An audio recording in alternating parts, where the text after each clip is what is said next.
Randomise control trial में अगर हमने सैम्पल साइज कैलकुलेट करना है तो सैम्पल साइज कैलकुलेट करने के लिए हम सबसे पहले अपने टॉपिक के अंदर ये देखते हैं कि हमारी आउटकम वेरिएबल्स क्या हैं। अब इस केस में हमारे आउटकम वेरिएबल्स जो हैं वो पेन है और हैमस्ट्रिंग फ्लेक्सिबिलिटी है। हमें आउटकम वेरिएबल्स टॉपिक के नाम से भी पता चल जाएंगी। अगर टॉपिक में मेंशन नहीं है तो हमें ऑपरेशनल डेफिनेशन में मिल जाएंगी, या अगर ऑपरेशनल डेफिनेशन में भी नहीं है तो साइनॉप्सिस के एंड पे हमारे पास क्वेश्चनेयर्स होते हैं। उन क्वेश्चनेयर से हम आइडेंटिफाई कर लेते हैं कि हमारे आउटकम वेरिएबल्स क्या हैं। यहाँ से आउटकम वेरिएबल्स को आइडेंटिफाई करने के बाद हम गूगल स्कॉलर पे जाते हैं और वहाँ पर हम सेम आउटकम वेरिएबल का टॉपिक आइडेंटिफाई करते हैं, जिसे हम अपने पेरेंट या फिर अपने रेफरेंस आर्टिकल के तौर पे यूज करते हैं। अब इस केस में हमारे पास जो पेरेंट आर्टिकल आया है उसमें हमारे पास हैमस्ट्रिंग फ्लेक्सिबिलिटी पे काम किया गया है, तो इसको हम अपना रेफरेंस आर्टिकल कंसीडर कर सकते हैं। रेफरेंस आर्टिकल हम उस केस में कंसीडर करते हैं जब हमारे पास आउटकम वेरिएबल एटलीस्ट एक सेम हो। तो इसी तरह से आरसीटी का सैंपल साइज भी हम तब कैलकुलेट कर सकते हैं जब हमारे पास दो कंडीशंस फुलफिल हो रही हो। एक तो ये कि एटलीस्ट हमारे पास एक आउटकम वेरिएबल सेम हो पेरेंट आर्टिकल के साथ, और दूसरा ये कि हमारे साइनॉप्सिस में जितने नंबर ऑफ ग्रुप्स यूज हुए हैं हमारे पेरेंट आर्टिकल के अंदर same number of groups use होने चाहिए। अब इस केस में इस साइनॉप्सिस में हमारे पास दो नंबर ऑफ ग्रुप्स यूज हुए हैं, तो हमारे पास जो रेफरेंस आर्टिकल है इसमें हम देखेंगे मेथडोलॉजी पे जाकर के इसमें हमारे पास कितने ग्रुप्स जो हैं वो यूज हुए हैं। इसमें हमारे पास दो ग्रुप्स बने हैं, एक ग्रुप ए है हमारे पास और दूसरा हमारे पास ग्रुप बी है।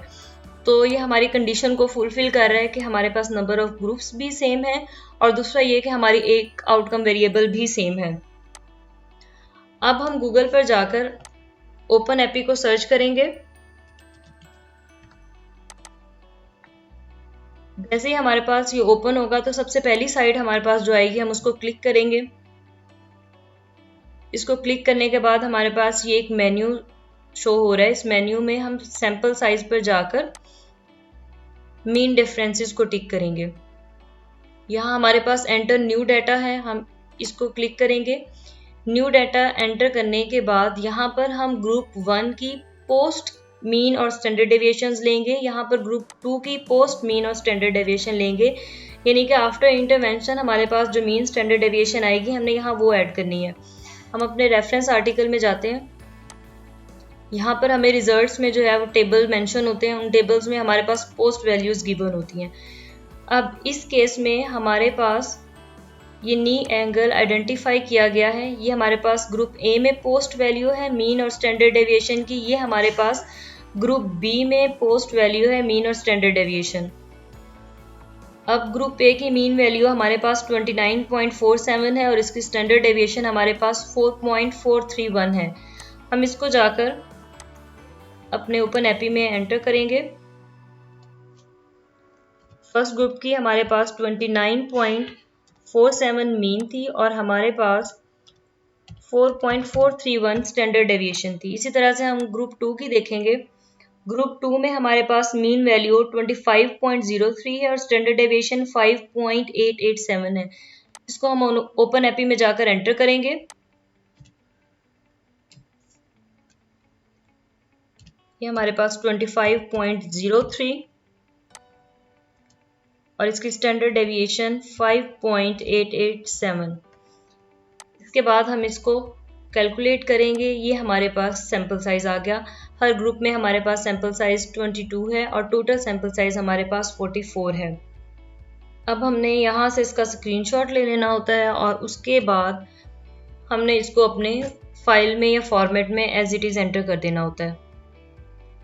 ये हमारे पास सैंपल साइज का फॉर्मेट होता है जिसमें हम ये मेंशन करते हैं कि हमने रेफरेंस किस आउटकम वेरिएबल को बनाया है। यहाँ पर हमने रेफरेंस नी फ्लेक्शन एंगल को बनाया था हैमस्ट्रिंग की फ्लेक्सिबिलिटी आइडेंटिफाई करने के लिए। हमारे पास 22 इंडिविजुअल्स हर ग्रुप में थे और हमने 20% ड्रॉप आउट के साथ मेंशन करना होता है अपना सैंपल साइज।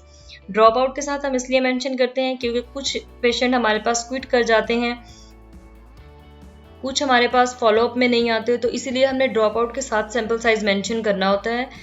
ड्रॉप आउट के साथ सैंपल साइज हम 20% लेके मेंशन करते हैं। 20% मेंशन करने का तरीका ये है, हम कैलकुलेटर ऑन करके जितना हमारे पास सैंपल साइज एक ग्रुप का आया होता है उसको हम 20 से मल्टीप्लाई करते हैं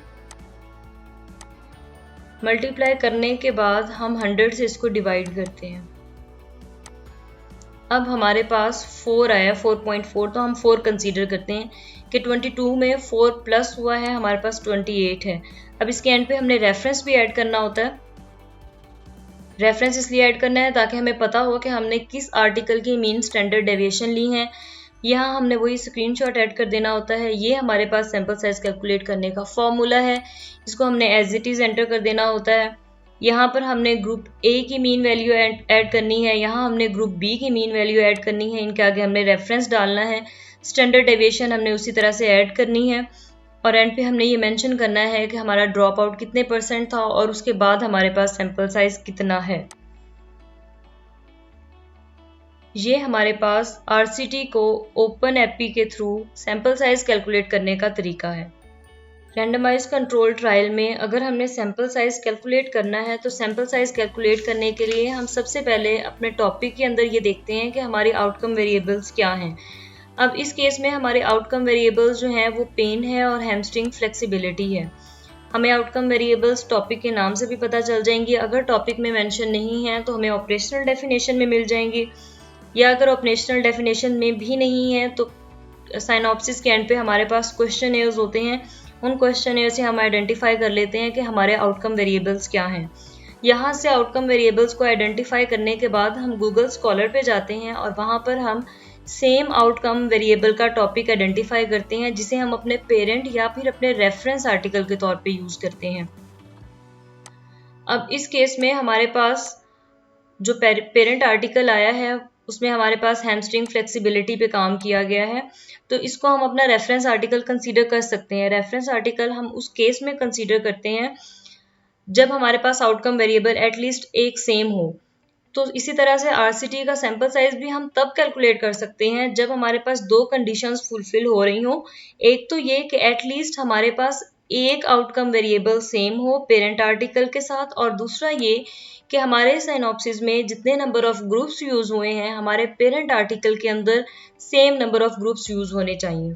अब इस केस में इस साइनॉप्सिस में हमारे पास 2 नंबर ऑफ ग्रुप्स यूज हुए हैं, तो हमारे पास जो रेफरेंस आर्टिकल है इसमें हम देखेंगे मेथडोलॉजी पे जाकर के इसमें हमारे पास कितने ग्रुप्स जो हैं वो यूज हुए हैं। इसमें हमारे पास 2 ग्रुप्स बने हैं, एक ग्रुप ए है हमारे पास और दूसरा हमारे पास ग्रुप बी है।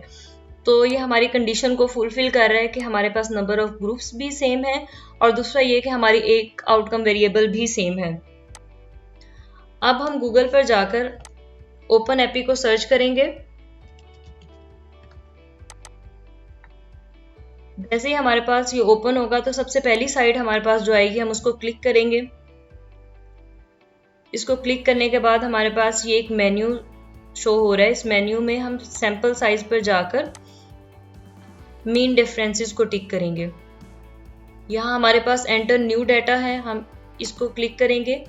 न्यू डाटा एंटर करने के बाद यहाँ पर हम ग्रुप 1 की पोस्ट मीन और स्टैंडर्ड डेविएशंस लेंगे, यहाँ पर ग्रुप 2 की पोस्ट मीन और स्टैंडर्ड डेविएशन लेंगे, यानी कि आफ्टर इंटरवेंशन हमारे पास जो मीन स्टैंडर्ड डेविएशन आएगी हमने यहाँ वो ऐड करनी है।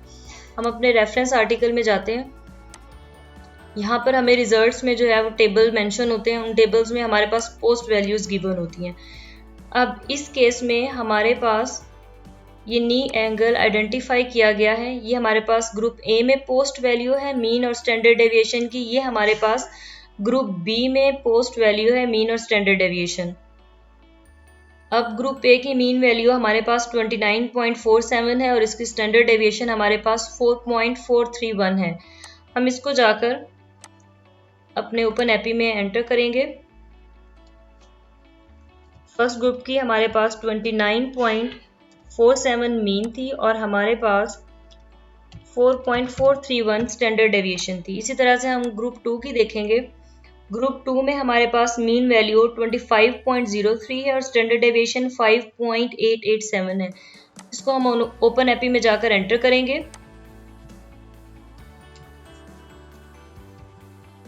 ये हमारे पास 25.03